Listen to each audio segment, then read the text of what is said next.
In today's video, I have two recipes for cleansing and detoxifying bath salts. For the first recipe, I used sea salt and cleansing kaolin clay. The second recipe is with the addition of detoxifying spirulina. Both salts will help to relax after a long day, but also take care of your skin by moisturizing, cleansing, nourishing, and regenerating. To make the first salt, I measured 400 grams of finely ground sea salt and 100 grams of kaolin clay. I mixed the dry ingredients together and then added 50 grams of jojoba oil.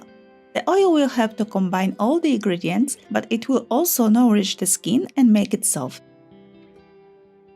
Mix the ingredients well to get rid of all lumps, and then add 50 grams of lavender essential oil. The oil will relax, soothe the skin, and help you fall asleep. Mix everything well and transfer to a clean and dry jar.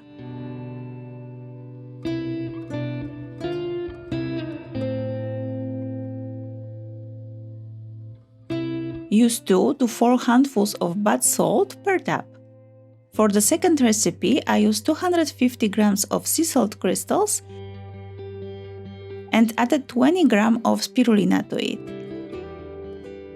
I mixed the ingredients together and added 20 drops of eucalyptus essential oil. This salt will help to ease breathing during the cold season. Pine, rosemary, thyme, or tea tree oils will also work well here. You can add one oil or a mixture of those oils. Add 2 to 4 handfuls of bath salt per tap. Let me know if you use bath salts and if you make them yourself.